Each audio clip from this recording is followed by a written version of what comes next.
Sa digmaan, ang kamatayan ay walang kinikilingan, para sa isang general na mahulog sa labanan ay karaniwan, pagkatapos ay tumingin siya kay Wang Xiang, naramdaman na ang binata ay nagdadala ng mas malalalim na balita. Mahina niyang tanong, sabihin mo kung ano pa ang nangyari. Humihingal si Wang Xiang habang hinahabol si Konishi. Nakatagpo kami ng malawak na Wako Force na pinamumunuan ng ikatlong hukbo ni Kuroda Nagamas, kabilang ang mga tropa ni Honda Tadakatsu ng angkan ng Tokugawa at Yaguyo Masabo, ang panganay na anak ni Yago Yoshi. Ang kalyadong 5 pamilya ay nagtipon ng hindi bababa sa 10,000 kawal. Umiling si Lino Tang, naghirap kayong lahat para makabalik ng ligtas. Hindi ito madaling gawa. Pagkatapos ay tumalikod siya, malungkot ang kanyang kalooban, ayaw nang makarinig pa. Hey! Isang malinaw na boses ang biglang nakakuha ng atensyon ng lahat. Inihagis ni Tai Kuei ang isang ulo sa lupa.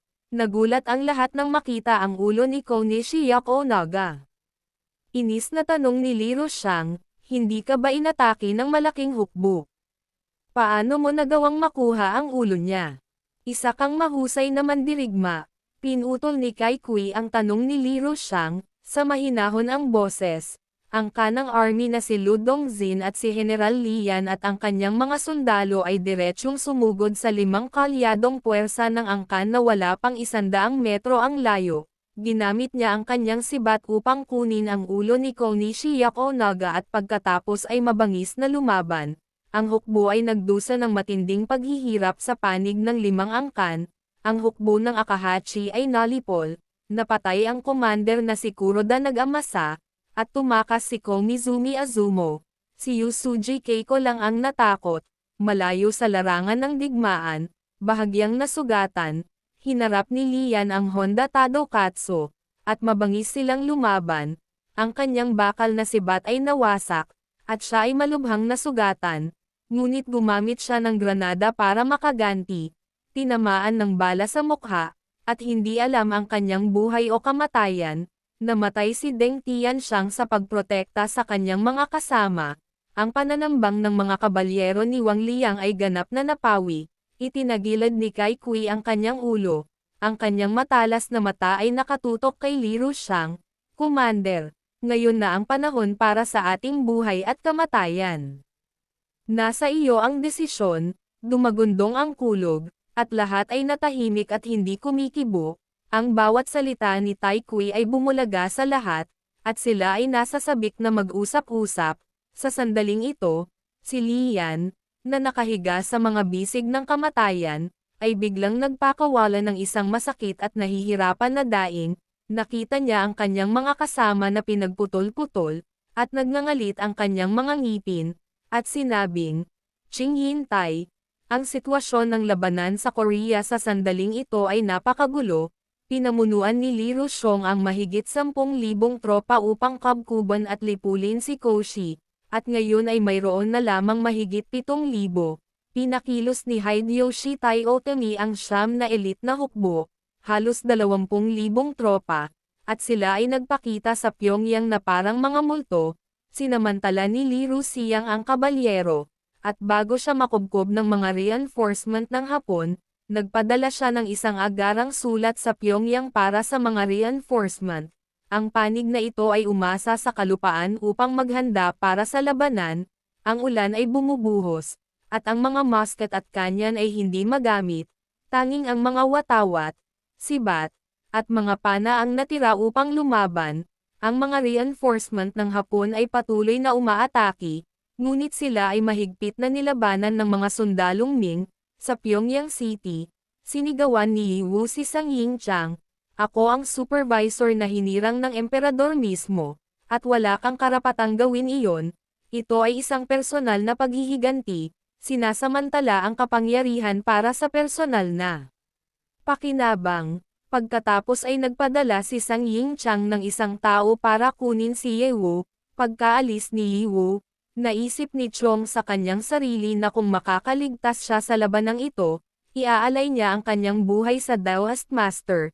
Hindi ba sulit iyon? Pagkatapos ay tumalikod siya at pinagalitan si Yang Yuan. Narinig ko sa korte na ikaw, Lizzie mo, ay mayabang at sinasadya. Akala ko noon ay tsismis lang, pero hindi ko inaasahan. Malinaw akong nagpadala ng isang tao upang sabihin sa iyong general na may kainahinala tungkol sa pag-atak ng mga pirata ng Hapon at gusto kong pag-isipang mabuti ng iyong general. Napakagaling ng iyong general, nagkunwari lang siyang walang narinig. Ano ang naging resulta? Sinabi mo sa akin na kilala mo pareho ang Commander-in-Chief at ang mga general. 8,000 katao ang napalibutan at inatak ng 20,000 pirata ng Hapon. Nagmamadaling itiniklap ni Yang Yuan ang kanyang mga kamay at nakiusap na kumalma siya. Sa sandaling ito, mahigpit na kinuyam ni Lian ang bedsheet, parang nababad sa dugo ang utak niya. Ang imahe ni Niu Tu Chendan na natatakpan ng mga sugat ay nagpapakita kay Sudo na nawala ang kalahati ng kanyang mga pakpak at bumagsak. Ang kabayo ni Dang Tianxiang, na namamatay mula sa isang palaso, at ang Honda Tadokatsu, na umaarangkada mula sa malayo, ay lumitaw. Umupo si Lian at binuksan ang kanyang mga mata. Lahat ng nasa paligid niya ay puti at pula na may dugo. Sa malawak na barracks, ang mga Korean goblin na kadalasang nag-aaway ngayon ay magkayakap at umiiyak. Sa sandaling ito, itinaas ang kurtina, at lumabas si Lian na may mabagsik na ekspresyon. Nang makita si Lian, nabuhayan ang loob ang lahat, na parabang nakakita sila ng haligi ng suporta at parang nakakatiyak sila na mananalo sila sa digmaan. Sinabi ni Lian sa malalim na boses na ang sitwasyong ito ay hindi magtatagal. Ubos na ang pasensya ng mga pirata ng Hapon, ang lahat ng naririto ay magkapatid, at tayo ay mabubuhay at mamamatay ng magkakasama. Walang hindi masasabi ng diretso, sa makatuwid. Sasabihin ko ito, lahat tayo ay mga langgam sa iisang lubod ngayon. Kung matatalo tayo sa laban, wala ni isa sa atin ang makakatakas. Kahit talaga pumunta kami sa battlefield, puputulan muna ng mga Japanese pirate sword ang ulo ko. Kung sino man ang maglalakas loob na magchismis sa likod ko o gumamit ng mga taktika, haharapin sila ng batas militar. Alam ni Lian na sa sitwasyong ito, hindi lang niya kayang alagaan ang sarili niya, natatakot lamang sila na gamitin sila ng dinastiyang Ming at pagkatapos ay iwanan sila, kaya mas mabuting sayangin ang kanilang lakas kaysa mamatay. Lumapit si Lian kay Wang Xiang at tiningnan ang binata na may benda ang mga mata at mabigat ang puso. Tinapik niya ng malakas ang balikat ni Wang Xiang ngunit walang sinabi tungkol sa mga kapatid na sumunod sa kanya. Si Lao Dao at Wang Xiang lang ang natira. Pagkatapos ay pumunta si Lian kay Tai Kui at sinabi sa mahinang boses, "Pwede ba tayong mag-usap, may sasabihin ako sa'yo?" Pumasok silang dalawa sa tent. "Salamat sa pagtulong at paghatid sa akin pabalik dito," direktang sinabi ni Lian. "Pinatay ko si Koshi." Iniulat ni Dian Fu na natapos na ang Chi mission at makakabalik ng maaga ang lahat, pero tumanggi pa rin ako. Ang mundo ng apoy ay malapit ng magwakas. Mayroong ilang mga bagay na nais kong sabihin. Ito ang pangalawang beses na naranasan ko ang Flame World, at ito ay mas mahirap kaysa sa huling pagkakataon. Ito ang unang pagkakataon sa buhay ko na muntik na akong mamatay. Ilalagay na sana ni Lian ang grass completion pill sa kanyang bibig. Hindi ka mamamatay. Kalahating tableta lang. Durugan ang natitira at gumawa ng sopas para sa mga sundalo. Sinabi ni Tekui. Nang makita ito, iniligpit ni Lian ang tableta. Pagkatapos ay nagpatuloy siya. Bukod sa hirap, kakaibang pakiramdam din ang ibinibigay sa akin ng Flame World na ito.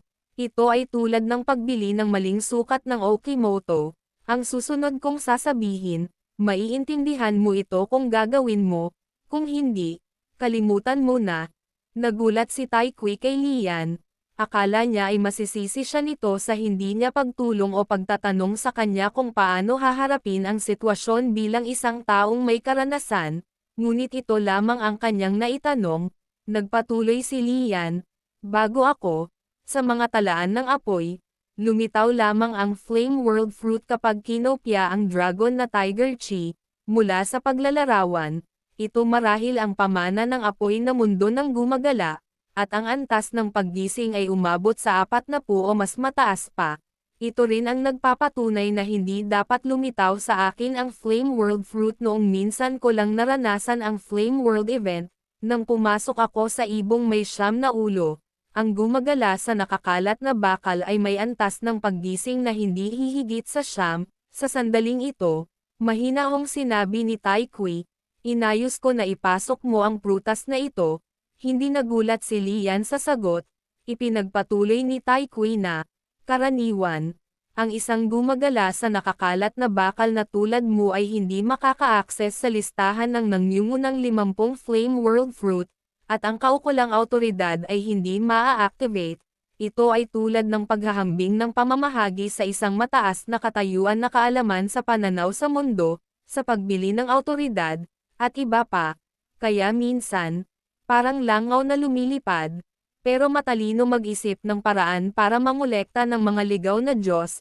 Kalmado si Tai Kui, naalala ni Lian na ang ayos ng mundong ito ay si Ding Yu o Shishi at naisip niya na napakaaga. Nagsalita ulit si Tai Kui, ako ay isang palaboy sa mga nakakalat, at wala akong maraming mga patakaran, kung gusto mong malaman, masasabi ko sa iyo nang hindi nanghuhula. Ang pagkakasunod-sunod ng nangungunang 50 Flame World Fruit, kabilang ang unang 5, ay kinilala bilang ang pinakamataas na limitasyon. Ang mga Wanderer ay halos wala ng mga hadlang sa malayang mundo, at ang K2 fatality rate ng bawat prutas ay napakataas. Tanong ni Lian, ano ang K2 fatality rate? Ipinaliwanag ni Tai Kui na sa mga prutas na ito, ang konsentrasyon ng Dragon Tiger Chi ay maaaring sugpuin ang lahat ng bagay, ang mga demonyo, ligaw na Diyos, halimaw, at maging ang Dharma bago ang umaalon na Dragon Tiger pambansang kapalaran ay halos ganap na nasusupal. Sa makatuwid, noong unang nagsimula ang gumagala sa mundo ng apoy, naisip lamang nila na ito ay isang ordinaryong hindi magagapi na maskara, at ang pagkakasunod-sunod nito ay malapit din sa ibaba, hanggang sa natuklasan ng gumagala sa mundo ng apoy ang sekretong ito at dinambong ang malaking halaga ng Tiger Chi na ang mga demonyo ay tumakbo ng laganap, ang antas ng panganib ng prutas ay patuloy na tumataas. Siyempre, kung magkano ang napanalunan ng dragon na si Tiger Chi ay walang kinalaman sa lakas, halimbawa, kantahin ang Ying Chang Lian essay.